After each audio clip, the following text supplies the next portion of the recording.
ആഗോള ഫുട്ബോളിലെ ജീവിക്കുന്ന രണ്ട് ഇതിഹാസങ്ങളും തങ്ങളുടെ രാജ്യങ്ങളുടെ ദേശീയ പ്രതീകങ്ങളുമായ ലയണൽ മെസ്സിയും മുഹമ്മദ് സലാഹും 2026 ലോകകപ്പിന്റെ ക്വാർട്ടർ ഫൈനൽ യോഗ്യതയ്ക്കായി ഇന്ന് നേർക്കുനേർ വരികയാണ്.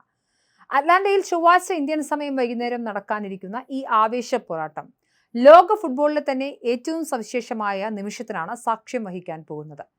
തങ്ങളുടെ കരിയറിന്റെ അവസാന ഘട്ടത്തിലൂടെ കടന്നു പോകുന്ന രണ്ട് സൂപ്പർ താരങ്ങളുടെ പോരാട്ടമാണിത്. 39 വയസ്സുകാരനായ മെസ്സി ഇത് തന്റെ അവസാനത്തെ ലോകകപ്പായിരിക്കുമെന്ന് ഇതിനകം തന്നെ സൂചന നൽകിയിട്ടുണ്ട്.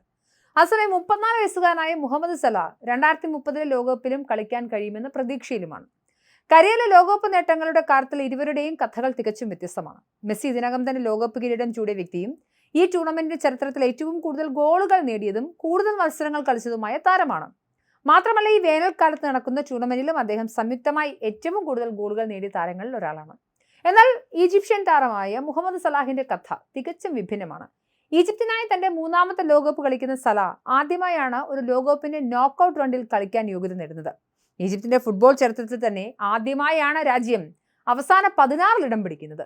തന്റെ കരിയറിൽ ഇതിനു മുൻപ് 2017 2021 ആഫ്രിക്ക കപ്പ് ഓഫ് നേഷൻസിന്റെ ഫൈനലിൽ എത്തിയിട്ടും ഈജിപ്തിന് കിരീടം നേടാൻ കഴിഞ്ഞിരുന്നില്ല.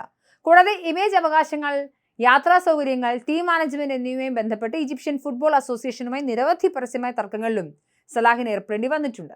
എന്നിരുന്നാലും അവസാന 32 മത്സരത്തിൽ ഓസ്ട്രേലിയക്കെതിരെ പെനാൽറ്റി ഷൂട്ടൌട്ടിൽ സലാഹ് എടുത്ത പനേങ്ക പെനാൽറ്റി ഗോൾ ഈജിപ്തിന് ചരിത്ര വിജയം സമ്മാനിച്ചു. അതുകൊണ്ട് തന്നെ ചൊവ്വാഴ്ച നടക്കുന്ന മത്സരം തന്റെ ലോകകപ്പ് കരിയറിലെ ഏറ്റവും വലിയ നിമിഷമാക്കി മാറ്റാനായിരിക്കും സലാഹ് ശ്രമിക്കുക.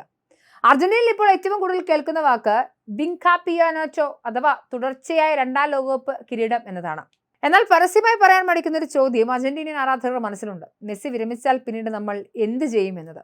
അർജന്റീന കളിക്കുന്ന ഓരോ പുതിയ മത്സരവും ഒരു കാലത്ത് ഇറ്റലിയും ബ്രസീലും മാത്രം കൈവരിച്ച തുടർച്ചയായ ലോകകപ്പ് കിരീടം എന്ന അപൂർവ നേട്ടത്തിലേക്കുള്ള ചുവടുവയ്പ്പാണ്. എന്നാൽ അതോടൊപ്പം തന്നെ തങ്ങളുടെ പ്രിയപ്പെട്ട ക്യാപ്റ്റന്റെ വിരമിക്കലിലേക്കുള്ള ദൂരവും കുറയ്ക്കുന്നു. ടൂർണമെന്റിൽ ഇതുവരെ നേടിയ 7 ഗോളുകളും തന്റെ 6ാമത്തെ ലോകകപ്പ് കളിക്കുന്ന നേട്ടവും തുടർച്ചയായി 8 ലോകകപ്പ് മത്സരങ്ങളിൽ ഗോളടിക്കുക എന്ന പുതിയ റെക്കോർഡും കേവർദയ്ക്കെതിരെയുള്ള നാടകീയമായ മത്സരവും എല്ലാം രാജ്യത്തെ എപ്പോഴും മെസ്സിയിൽ മാത്രം ശ്രദ്ധ കേന്ദ്രീകരിക്കാൻ പ്രേരിപ്പിക്കുന്നതാണ്.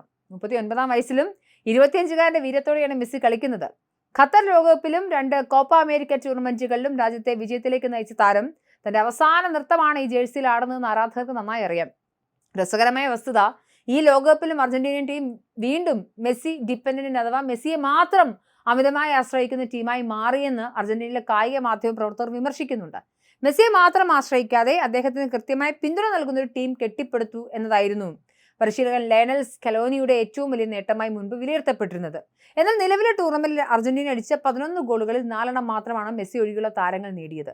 പ്രധാന സ്ട്രൈക്കർമാരായ ലൗറ്റാരോ മാർട്ടിനസും ജൂലിയൻ അൽവാരസും വെറും പന്തെത്തിച്ചു കൊടുക്കുന്നവരായി മാറിയെന്നും എൻസോ ഫെർണാണ്ടസും അലക്സിസ് മാക്സ് അലിസ്റ്ററും ആക്രമണത്തെക്കാൾ കൂടുതൽ പ്രതിരോധത്തിൽ ശ്രദ്ധ കേന്ദ്രീകരിക്കുന്നുവെന്നും വിമർശനമുണ്ട്.